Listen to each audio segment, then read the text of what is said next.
Bonsoir à toutes et à tous, on est ravis de vous retrouver. On est ici dans l'espace des navigateurs, le bar des navigateurs à l'abri d'un temps un petit peu changeant avec nos deux premiers invités ce soir, avec Armel Lecléache qui est à mes côtés et Nicolas Troussel. Bonjour les garçons. Bonjour. Ah c'est bien, c'est tous les deux en même temps, c'est parfait. Bon, est-ce que... Tiens, allez, je vais demander à Nicolas de nous présenter Armel et puis après Armel nous présentera Nicolas. Nicolas, qui est Armel Lecléache ? Donc Armel Lecléache de Saint-Paul-de-Léon qui a moi j'ai 38 donc lui il a 35 et donc il est né le 11 mai à Landivisio, c'est ça ? Landivisio. Pour l'instant il a bon. Pas mal. Et il est skipper du 60 pieds Banque Populaire depuis 1 an et demi ou 2 ans et voilà, mais on a fait on a navigué beaucoup ensemble et on a gagné une Transat AG2R ensemble. Exactement, vous avez l'habitude de naviguer tous les deux. Autre chose à rajouter ? Et puis accessoirement, il est sur le... Oui, d'accord, sa vie personnelle ne nous regarde pas. Mais et tu es aussi sur le bateau Île-de-France, actuellement sur le Tour de France à la voile de cette année 2012. On est d'accord ? C'est ça, je suis arrivé hier à 5K et je vais jusqu'à Talmont avec l'équipage de Jimmy Pain. Alors on aura l'occasion de reparler de ça, on va aussi parler de tes projets puisque justement tu as parlé des gros bateaux sur lesquels tu navigues seul avec le Vendée Globe en objectif très bientôt, ça sera cet hiver. Petite présentation de Nicolas Troussel par Armel Lecléache. Nicolas, donc il a dit, 38 ans, on est né le même jour donc c'est facile, hein, on arrive à se retenir. Ah, c'est pour ça qu'il a retenu la date. À 3 ans d'intervalle. Voilà, et puis Nicolas, c'est le skipper du bateau Crédit Mutuel Elite, donc depuis 2 ans maintenant, enfin deuxième Tour de France. Et voilà, on a beaucoup navigué ensemble. Nicolas a gagné 2 fois la solitaire du Figaro, il a fait la route du Rhum aussi, une 2e place. Et puis on se connaît très bien. Lui, il est de Plouganou, donc c'est l'autre côté de la baie de Morlaix. Moi, je suis côté ouest et lui côté est. Donc il y a une petite rivalité comme ça quand on était plus jeunes, le Trégor et le Léon. Et puis on a beaucoup navigué ensemble avec d'autres copains de la baie de Morlaix comme Jérémy Bayou. Et puis voilà, Nicolas, il est plus maintenant sur la partie équipage. Après avoir fait beaucoup de solitaire, il fait plus de l'équipage en ce moment entre le J80 et le M34. Alors toi, justement, qui justement continue à faire du solitaire et qui va continuer à en faire, pourquoi est-ce que tu es sur le Tour de France à la voile avec ce bateau Île-de-France ? Qu'est-ce que tu viens chercher ici ?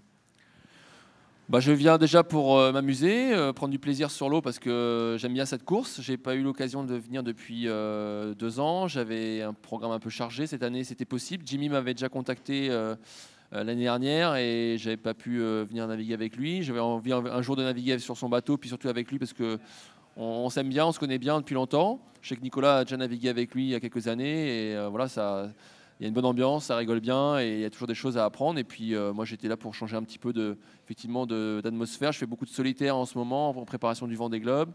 J'ai fait pas mal de milles dans les dernières semaines, donc venir naviguer un peu au contact avec des petits copains et le long des côtes bretonnes et notamment ici à Roscoff, ça fait plaisir de venir ici parce qu'il y a cette étape pour le nouveau port de Plaisance qui est très important. On est tous les deux ambassadeurs de ce nouveau port et moi je suis originaire de Saint-Paul-de-Léon, donc juste à côté, et ça fait plaisir d'avoir enfin un vrai port de plaisance en baie de Morlaix où on peut accueillir des grandes courses comme le Tour de France. Et il y aura le Tour de Finistère dans quelques semaines, et puis l'année prochaine, je crois qu'il y a la solitaire du Figaro qui va venir ici aussi faire une étape. Donc on a envie de montrer que la baie de Morlaix, il y a des beaux coins pour naviguer, et puis en plus nous, on est originaire de là, on a été obligé de s'expatrier dans le sud Finistère pour travailler et s'entraîner. Et on espère que les jeunes bientôt pourront venir ici ou à côté à Plouganou pour s'entraîner, naviguer et progresser dans les années à venir. Et on va en parler justement avec un de nos invités qui vient d'arriver, qui va venir nous rejoindre. Monsieur Chapalin, venez prendre place à côté de nous, président de la Chambre de commerce et d'industrie de Morlaix. Bonjour président. Bonsoir.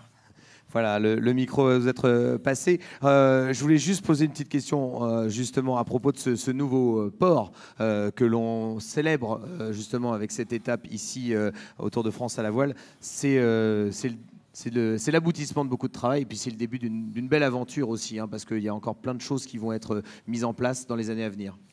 C'est effectivement un investissement d'abord structurant pour la région. Vous savez qu'on n'a pas beaucoup d'investissements possibles de ce niveau-là dans cette région-ci. Donc c'est structurant, c'est indispensable pour le développement de notre tourisme en général sur le Finistère Nord.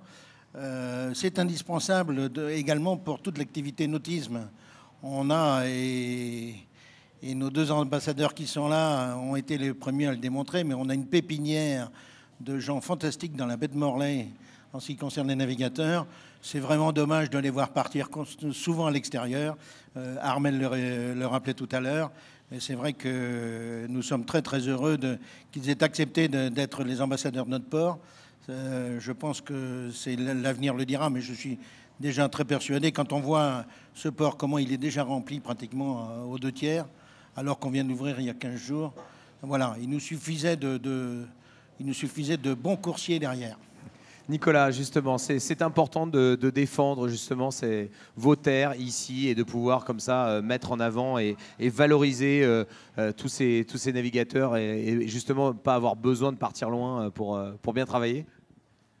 Bah oui, en tout cas, moi j'étais très content de cette escale au Tour de France à la voile. Quand j'ai su que ça venait ici, ça me réjouissait à l'avance.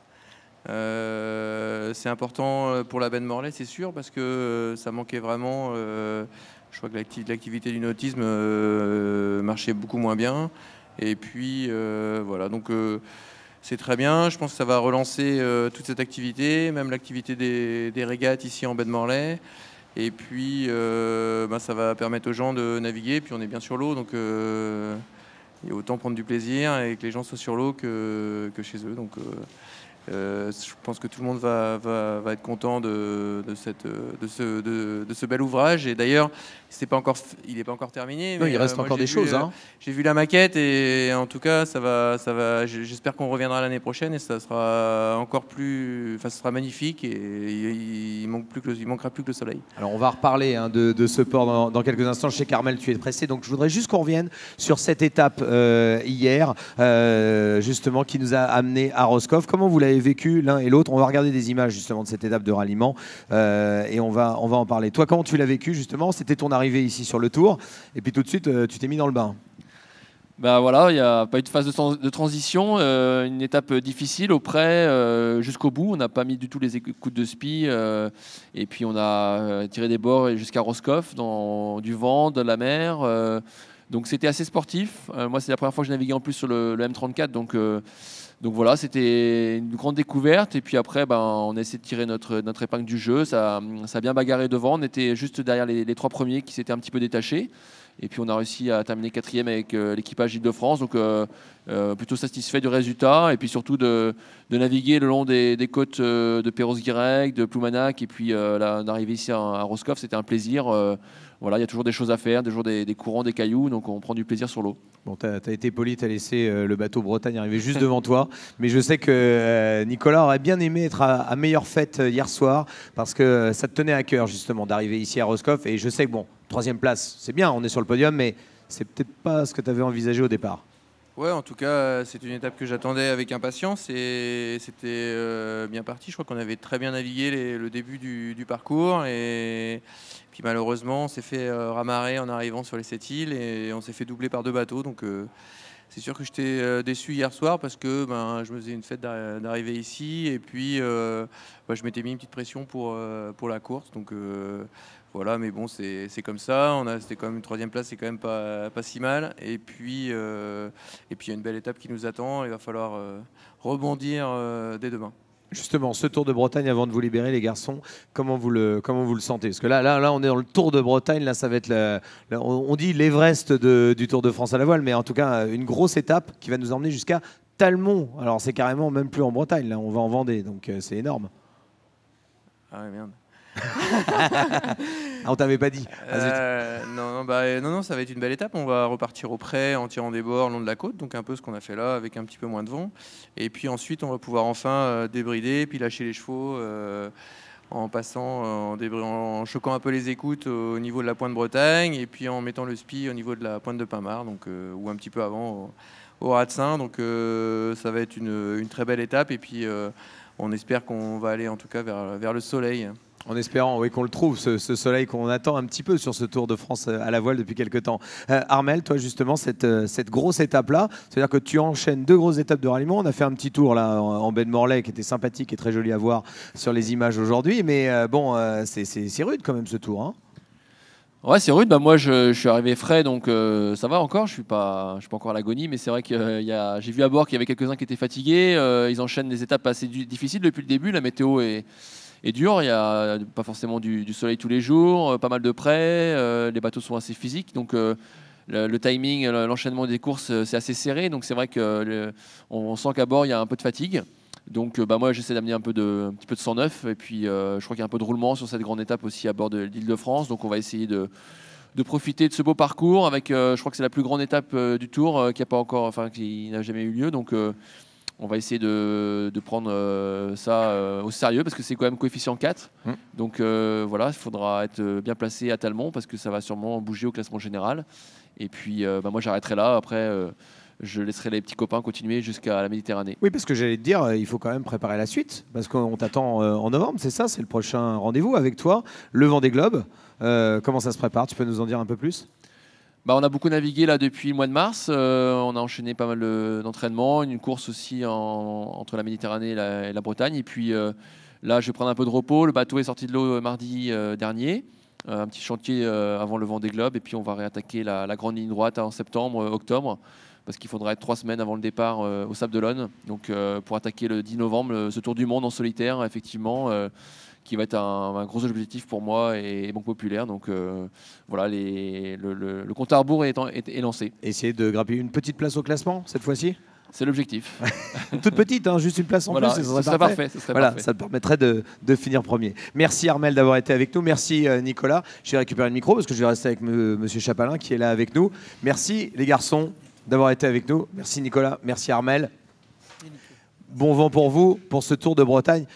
Ça fait chaud au cœur de voir ces garçons qui sont les dignes représentants de votre belle région, Monsieur Chapalin. Ah bah écoutez, c'est fantastique que d'avoir une panoplie comme celle-là, j'allais dire, parce que franchement, quand on voit nos 5 ambassadeurs, il faut pas oublier Jérémy Bayot qui termine son transat là. Oui, tout à fait. Et donc qui est arrivé, je crois, ce matin. Oui, tout à fait. Mais nous avons 5 ambassadeurs de qualité, de très grande qualité, et nous sommes très très heureux qu'ils aient accepté ce poste d'ambassadeur.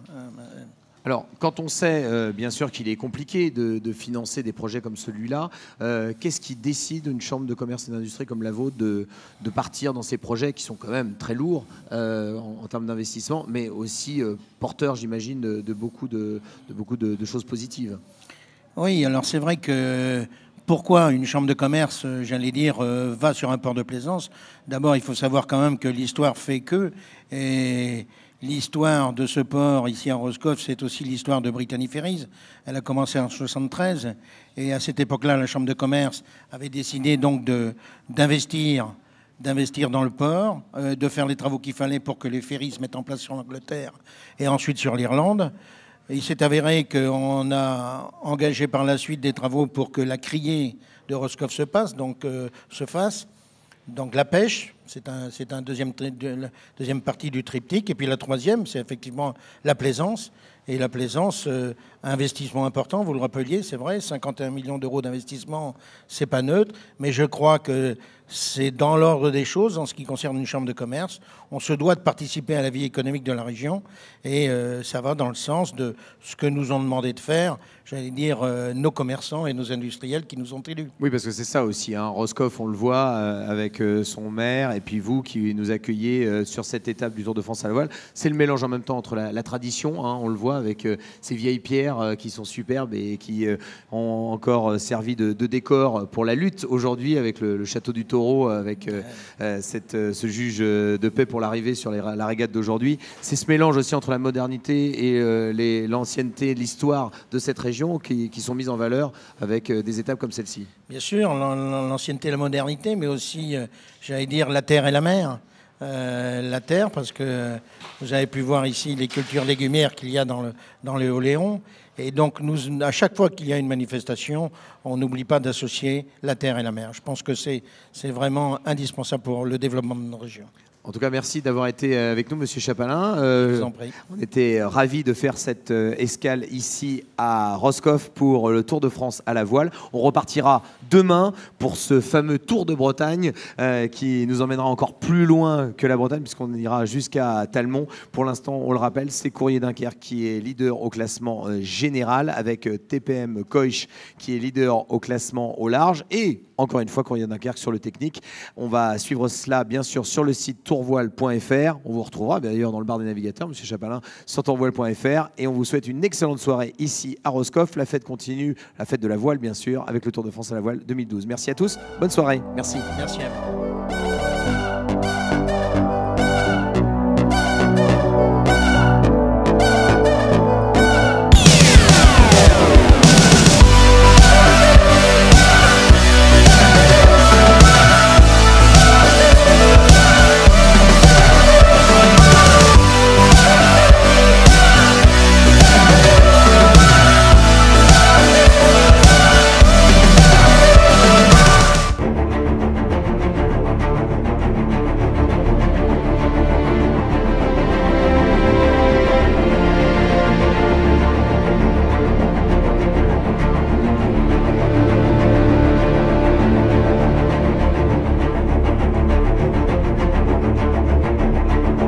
On est pour l'instant dans nos objectifs.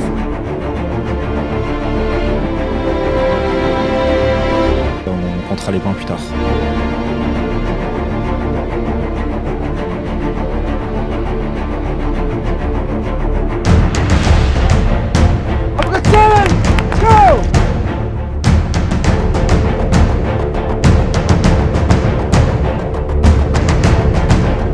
C'est loin d'être la fin.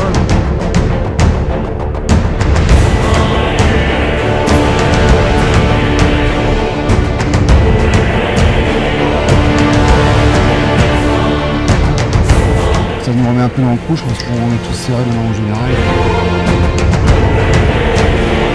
Ça n'a pas été simple, il a fallu qu'on cravache pour remonter, puis à un moment donné, bon, les orages sont arrivés.